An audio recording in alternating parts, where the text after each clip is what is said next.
What's up, guys? What's going on? I'm Paul. This is Pauline Theology, and we are going through the book of Genesis, and we're on Genesis chapter 25, 27 through 34. We are quickly moving. Like I said, I think it was the last episode that this is more of the story of Jacob and Esau and their family rather than it's Isaac. Isaac has a brief little part. Well, we're already moving into Jacob and Esau. We get that famous story of the birthright that we're about to talk about today. So if you haven't checked that out, go ahead and read Genesis 25, 27 through 34. Stop the tape, check it out, see what it has to say.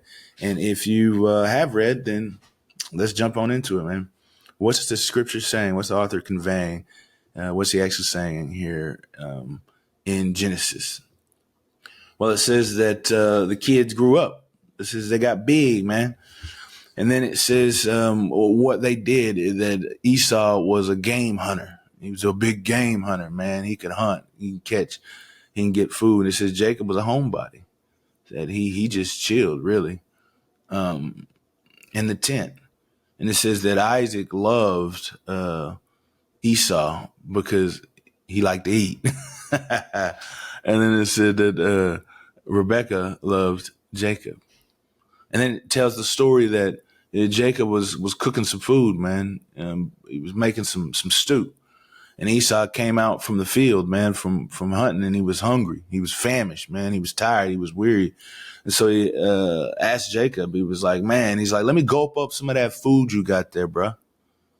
And the reason I say gulp up is because they said that the word there that is used for eat is like swallow or to devour. It's like an insatiable amount of hunger that he wants to have to eat this food. I guess the word famished was correct when they used it.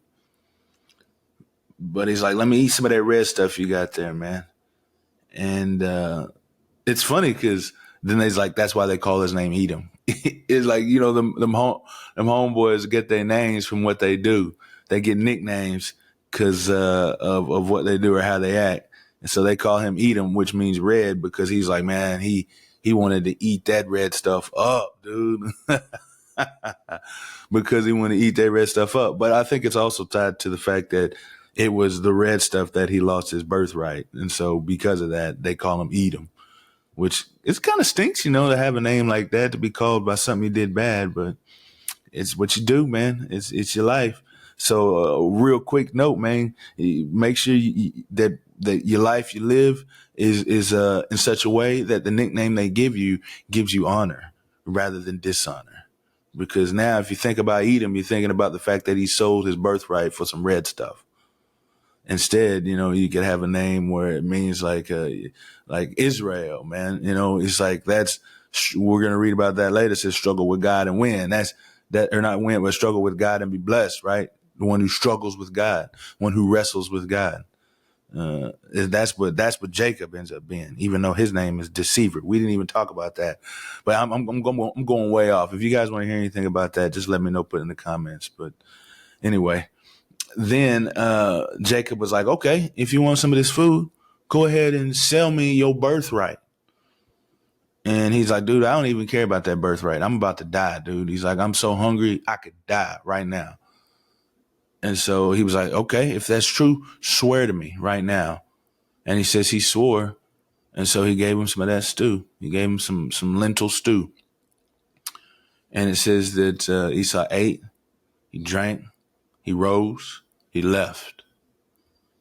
Like they say the way that this literary words come together, all those verbs, that he did this all quickly, how quickly this transpired. And then it says right after that Esau despised his birthright. It's like he treated it as nothing when it is one of the most important things to have. He counted whatever it was, the pleasures and sensations now, rather than the blessing and the birthright or the wonder of what is to come. And so what's this say about God? What's the story saying about God? Well, it says that he's sovereign because this is the prophecy that he spoke to Rebecca when she sought him in the matter of this problem with her pregnancy. He said that the younger would, or the older would serve the younger. And this is moving in this way because what the birthright represents was the fact that he is the firstborn, and everything that happens, everything that is supposed to transpire for him because he is the firstborn. See, actually, in the Hebrew, birthright is like almost the same word. It's a similar sounding word as firstborn. It's bakar. And so it's saying like what he's getting is all the rights of being the firstborn. That's what Jacob is getting. He is supplanting Esau. And so God is doing this sovereignly in control. But the reason I mention it as being sovereign control is because it's Jacob connivingly getting this way. You know what I mean? It's like God is, even though it is conniving and deceitful, this is the way in which God is using his wrongdoing in order to make his purposes complete. And so it's God sovereignly moving.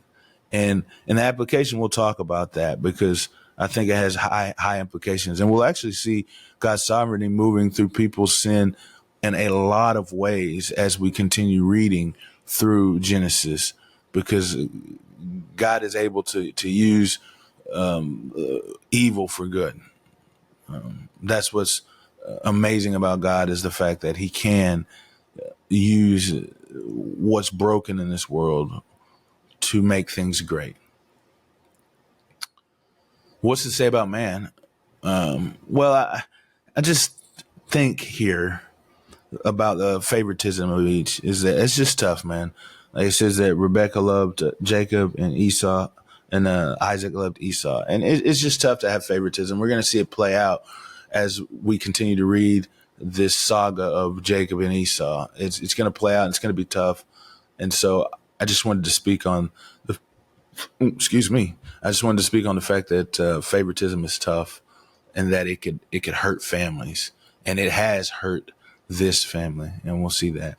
But I also think that as man is that we got to recognize that there's more things that are important than having our lusts or our pleasures fulfilled now, especially in the society that we live in, where we are a microwave society, where we want everything done instantly. We want everything done to happen right now, fast, in a hurry. Let's get it.